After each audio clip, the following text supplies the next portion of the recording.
Okay, so we're going to go over brain function. Now, everything has to do with the brain. Everything. Okay, so now what controls digestion? The brain. What controls blood pressure? The brain. In fact, the central nervous system is the most important system of the body because it controls every function. So does the brain control hormone production? Yeah, everything. Now, what do we have going on? Let's say the sickest country in the world. What is that? You're right, the U.S. 5% of the world's population, 95% of the drugs. Okay, so I have a great experience with working with the sickest population in the world. Now, what's the trip is, right now there's a 1-to-1 ratio in America of dementia and Alzheimer's.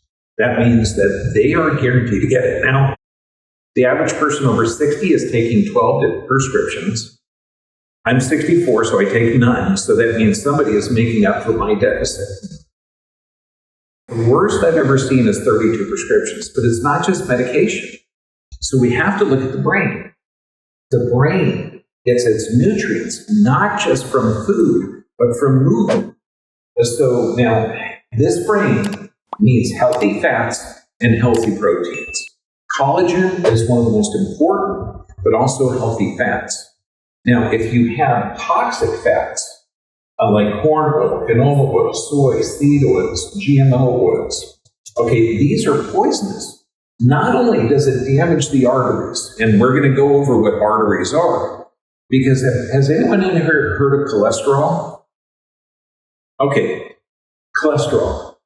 And if you've heard of like good and bad cholesterol, has anyone heard of those terms? Okay, well, there is no such thing as good cholesterol. There is no such thing as bad cholesterol. There's only cholesterol. There are different protein carriers.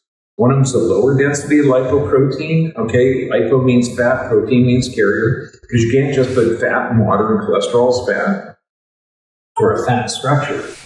So, and that, when somebody has damage to the tissue, damage to the brain, LDL, a low-density lipoprotein, goes up. When somebody is healthy or relatively healthy, HDL, which actually takes the complex cholesterol molecule back to the liver for storage. So let's look at the brain. 50% of the weight is cholesterol. So if you're taking unhealthy fats, that's going to damage it. Now, normally, I would say butter is really good. The problem is dairy cows can live around 25 years. Okay, and that's milking, they only milk during pregnant. Well, the modern cows that we have now, they die at 5 years because they give them so many hormones to keep them pregnant or nursing. So we get a hormone-laden product that ignorant people would call butter. Okay, but it's not. It's full of synthetic hormones. Okay, now, it's interesting. I was speaking in France a couple of weeks ago, and the butter there is amazing. And it turns out they use live bacteria in the butter, the way that we used to. And so it actually helps break it down. So French butter, amazing. Hormone-free butter, good for you. It is good for brain function. Coconut oil, fantastic. And it's a high-heat oil. So if you're going to a restaurant and you're getting some of the fried foods, if they're not using coconut oil and using corn or canola, that is a cancer-causing agent. It literally, and it's not causing a disease, it's so poisonous that the body is going to not know what to do with that, so it's going to wall it off. Because what forms tumors? Is it demons? Or is the body literally forming the tumor for a purpose? Olive oil, fantastic. But when you're looking at the olive oil, okay, it's not a high heat oil, so putting it on salads, you get healthy fats. And this is why they say let food be your medicine and medicine be your food. And Ayurvedic, 5,000 years old. You figure we've only been passing drugs out for the last 100 years. Okay, where you get a symptom, you get a drug. Ayurvedic said, if your diet is poor, medicine is of no value. If your diet is good, medicine is of no need. Is that true or true? I know, I'm only giving you one choice. Now, sleep. It's interesting that brain gets its information from position and motion of the vertebrae. So if you have abnormal position, you have abnormal stimulation to the brain. So movement is the key, but sleep is when the body regenerates. And now we're all human beings. It's interesting, there's high disease rates if you sleep less than 5 hours or greater than 9 hours. And what happens with Alzheimer's, Parkinson's, dementia patients, they're sleeping 9-10 hours a day. Insomniacs, they spend 12 hours a day in bed, but they're not sleeping. So why is that? If you're getting less than 5 hours of sleep, you're not going to be able to rebuild. Sleep is the most important aspect of your day. This is when your body goes into a coma called rapid eye movement or REM state of sleep. So when you're in that coma, 100% of your energy is placed into regeneration. So this is chronic disease. And any chronic disease person that you got that's a friend, okay, I got a person right here. We're going to call her Jane, okay? You've never met Jane. She has a chronic disease. Does she sleep good or bad? Healthy bowel movements or poor bowel movements? Poor, okay. Relaxed and happy or stressed? Holy shit, so you're right. She's got physical, chemical, emotional stress. So she is not able to regenerate. So when she develops tumor-cyst fibroids, because the body can't eliminate the toxins, okay, because you got 4 detox pathways, respiration, perspiration, bowel movements, and urination. And so she doesn't have good regeneration. That's it. 9 hours or more, that's poor stimulus to the brain. Okay, this is why, just read a great article on Parkinson's and napping. The more naps you take, the less stimulus, the less brain function. 6.5 to 7.5 hours is optimal for a human being. Okay, you regenerate, you maximize sleep. You're not rolling around, screwing around like you would as insomniac. So this, look at our sleep restriction videos, because there's a way to reset the circadian rhythm. This is what we teach every one of the patients. Now, it's interesting with movement. The two extremes, extreme athletes and sedentary lifestyle, both die early. Okay, but if you are not getting stimulus to the brain, and extreme athletes, do you think, the marathoners, the 3 triathletes, okay, all of these guys, in fact, do you know what happened to the first person that ran a marathon? I'm talking the Battle of Marathon 300 BC, I think it was. He died. Of course, he fought for like 12 hours fighting the Persians. Okay, heavy armor and stuff. And he said, don't worry, I'm going to go tell the people. So he runs 26 miles and what? Okay, he probably said something cooler than that. But extreme athletes, they're breaking their bodies down faster than they're building. Okay, sedentary lifestyle, you're getting poor stimulus. Moderate exercise is ideal. But you have to move every joint every day. Every joint every day. So when I see somebody with a beautiful curve in their neck, beautiful curve in the lower back, okay, and you look at them and they're perfectly straight, and I'm training a doctor today, okay, now let's say we have loss of curve. Let's say we have loss of curve here. Let's say that there's some kind of structural deviation. Now, you've seen probably 10 people today. Do most of them look like this or a variation? Yeah. So this, I'm not worried about the sideways bend of the forward head carriage or reverse curve. It doesn't matter. I'm worried about the stimulus to the brain. You get abnormal movement, you get abnormal stimulation. This brain is like a battery. And you get the normal position in normal motion, you get normal stimulus to the brain. This is why when we're working with dementia, with Alzheimer's, with Parkinson's, multiple sclerosis, autism, we give them symmetrical movements. And what do we do for all of our patients? You're right, Doc. We wait till they develop symptoms, then we give them exercises right away to get both halves of the brain to fire. We'll even give, weights in both arms, and we'll have them. Why weights? Because weights open up the joints and you're getting more stimulus to the brain. And now that little brain weighs about 1 kilo or 2 pounds, burns 90% of the body's oxygen. So you take all of the muscles everywhere in the body, put it in a big pile, that brain burns more oxygen. And so what do we give for movement?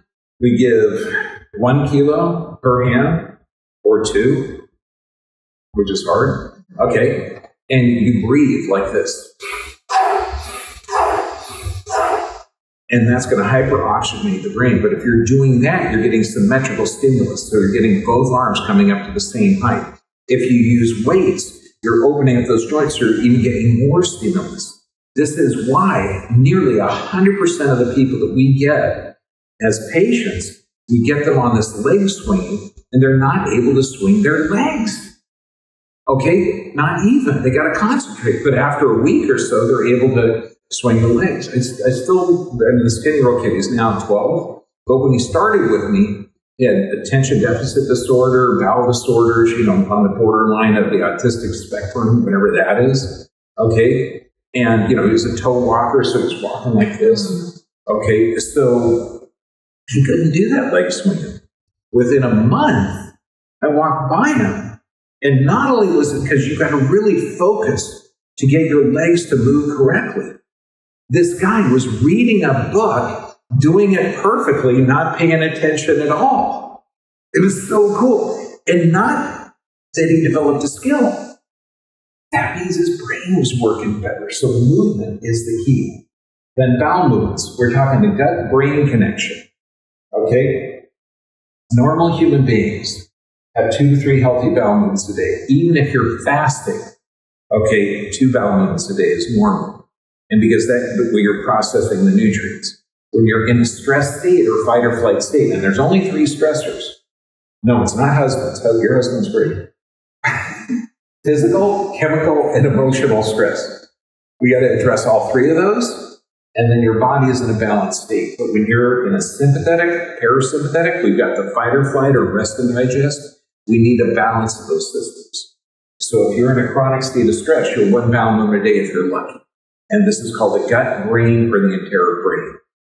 So this is going to be a rough overview of the 3 stressors.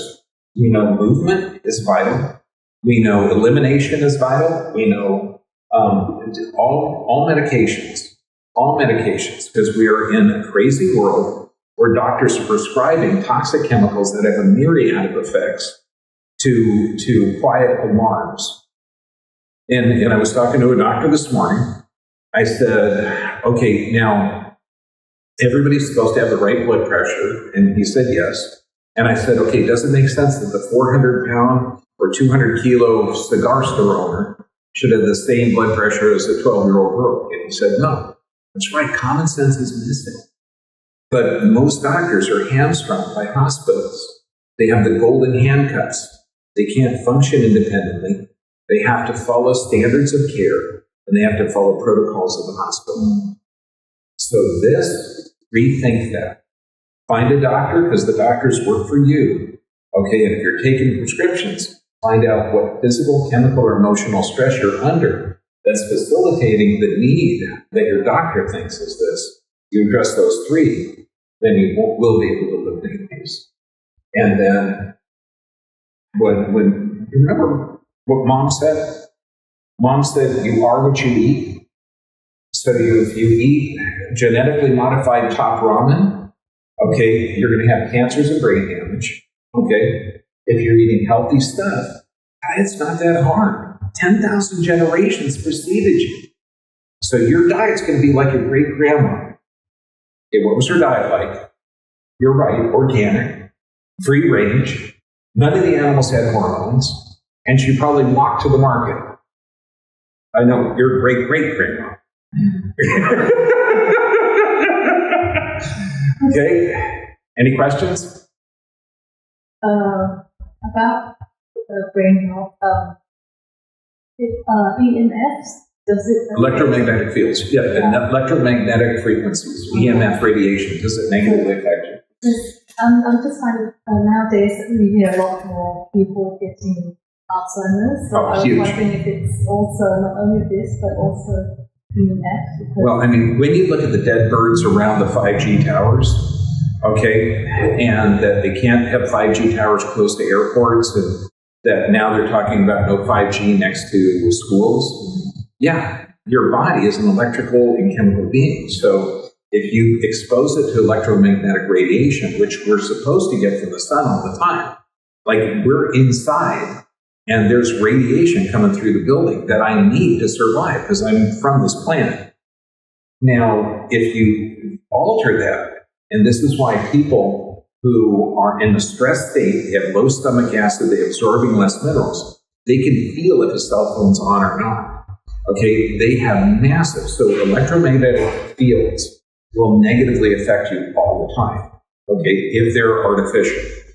I actually have a pulse electromagnetic field generator that generates a negative field, a negative charged field, so it can energize the cells, and that's what I use on virtually all my patients. But that EMF radiation is bad. And so we look at smart meters, we try and limit it as much as possible, but you already know. When was the last time you went in the mountains, in the park, camping, walking through a field, anything that you're away from the city?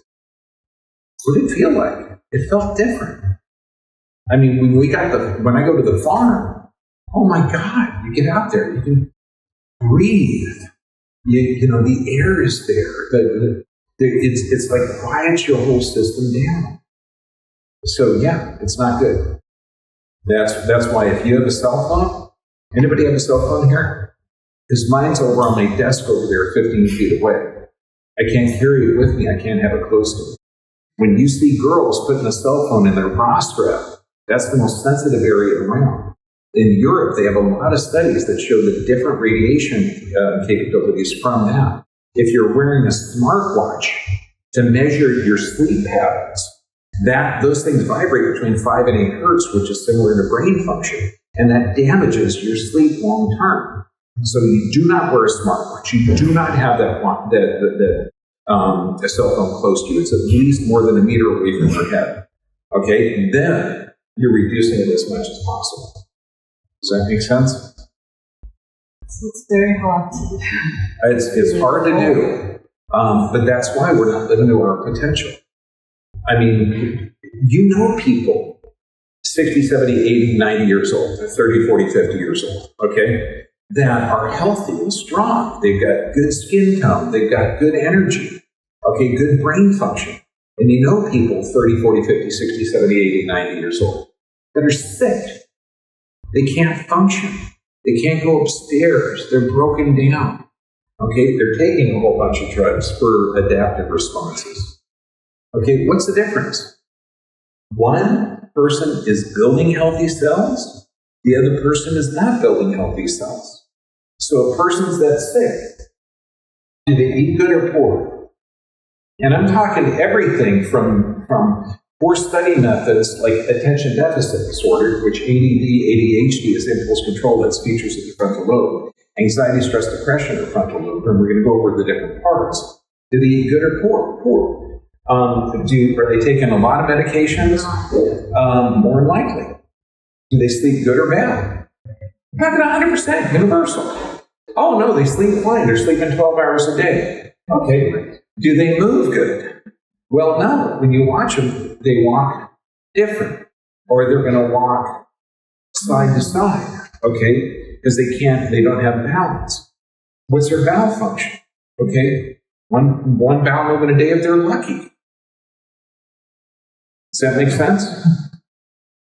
Any questions? Okay, good. Sawadee krap. Thank you.